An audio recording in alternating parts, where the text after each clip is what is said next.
San Marino Grand Prix was, as usual, effectively an alternative Italian Grand Prix, being held at Imola so that the Italian Ferrari fans could congregate in great numbers and hurl abuse at all the other cars.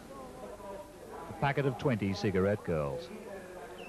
Prost, not being Italian, looked nervous. Warwick winked bravely. De Cesaris twitched. Cheever stayed cool, but he had to jump ship, having discovered fire in the engine room.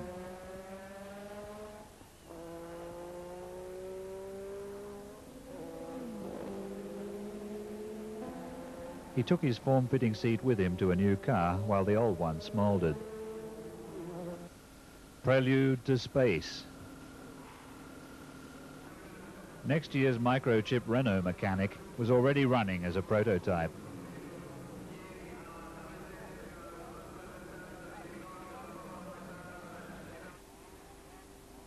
Piquet was on the pole again, but when the green light went, Lauda's McLaren was slow getting away, and Prost led Piquet into the Tamburello, followed by the two Renaults with Arnoux Ferrari between them. This was some consolation for the Tifosi, who had been thrown into despair by the horrible sight of Alboreto starting from 13th place owing to trouble in practice.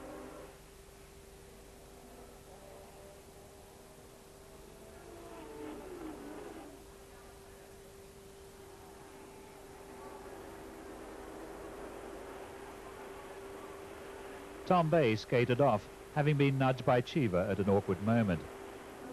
While Tambay got on the radio to France, the rest of the field explored the Disneyland thrills of the Acqua Minerale chicane.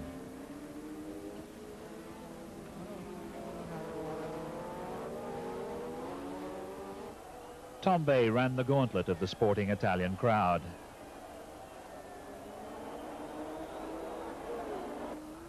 Cheever made a pit stop to fix the flat he incurred when hitting Tambay.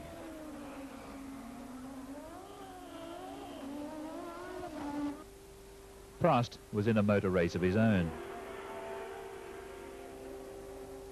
Rosberg was in a walking race of his own. But the wily Lauda was in the picture. Alboreto was up to 5th place by now, but Lauda took it off him. Arnoux was in 4th place and Lauda took that off him. Two Ferraris seen off by one McLaren, a ghastly spectacle to Italian eyes. Alas for Lauda, the early strain on the starting grid now revealed itself in terminal symptoms.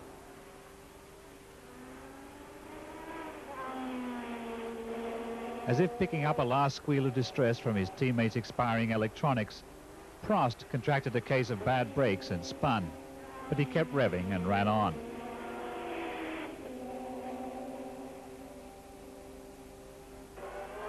Piquet lost 2nd place to Warwick. Alboreto packed it in.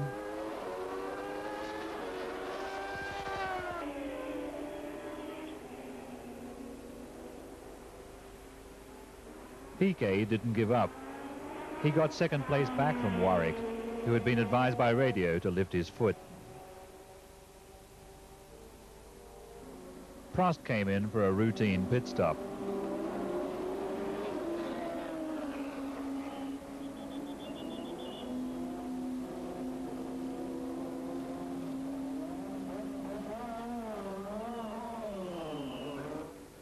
Arnoux took 4th place from Fabi, some compensation for the Ferraristi.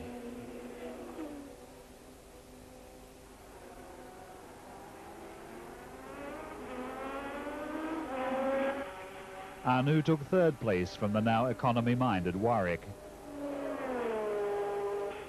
Piquet came in with a blown turbo and no World Championship points.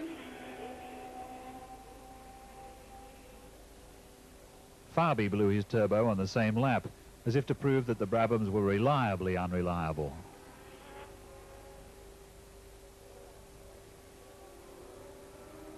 Prost was the winner, a whole lap ahead of Warwick, who in addition to his fuel shortage had also lost 4th gear. But Arnoux' Ferrari was 2nd, so it was not a complete catastrophe for the Italian crowd, merely a disaster. 3rd man De Angelis ran out of fuel, as did De Cesaris and Cheever. But the champagne was in plentiful supply.